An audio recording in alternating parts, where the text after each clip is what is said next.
কি গো, বাইরে বসে বসে কাঁদছো কেন? তুমি জানো না নাকি আমি কিসের লেগে কাঁদছি? তোমার বোনের আবার আমাকে ধরে মেরেছে। তুমি ওদের কাছে কোনো অন্যায় করেছিলে নাকি?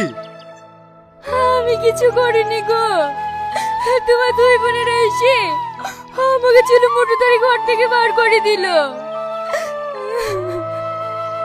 দিনের দিন ওদের সাহস বেড়েই যাচ্ছে। আসো, আজ ওদেরকে দেখছি।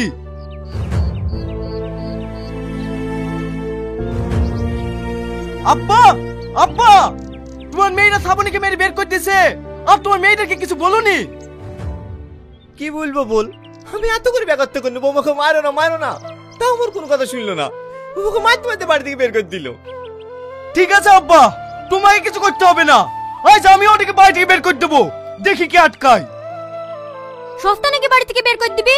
এই বাড়ি আমাদের, তোর পক্ষে যা বলবে তাই শুনতে হবে। তোরা কে রে তাই তোদের কথা শুনবো? এই বাড়িতে তোর যতটুকু অধিকার আমাদেরও ততটুকু অধিকার, আমাদের কথা শুনবি না মানে? তোদের অধিকার নেই এই বাড়িতে। আব্বা সব জমি জায়গা বিক্রি করি তুই 3-4 বার বিয়ে দিতে, তাদের সংসার জ্বালি, এখন আবার আমাদের সংসার জ্বালাইতে এসছি। ক্ষমতায় আমাদের বিলি কথা বলবি নি, আমরা 3 বার কেন 10 বার বিয়ে করতে পারি, তুই বলার কে? ঠিক আছে, তোদের ব্যাপারে যখন আমার বলার কোনো অধিকারই নাই, তখন আমি আর এই বাড়িতেই থাকবো না। এই চলো।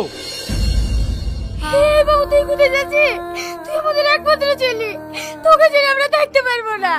তুই আমাদের কলকালিকা যাসি মতো যাসি।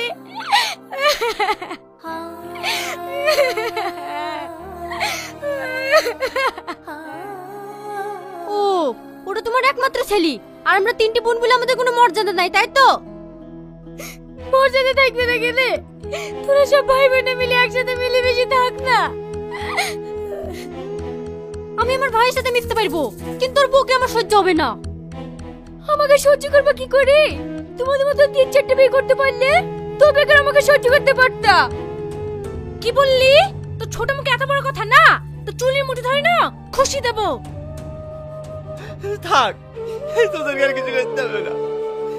যা বাবু, বাবু গেলে তুই এখান থেকে চলে যা, অন্তত তোরা তো শান্তিতে থাক। আমার কে বলেছে আসতে হবে না আব্বা, আমি একা যাবো না, আমি তোমাদেরকে সঙ্গে করে নিয়েই যাবো। না বাবু, তোরা যা, আমি যাবো না।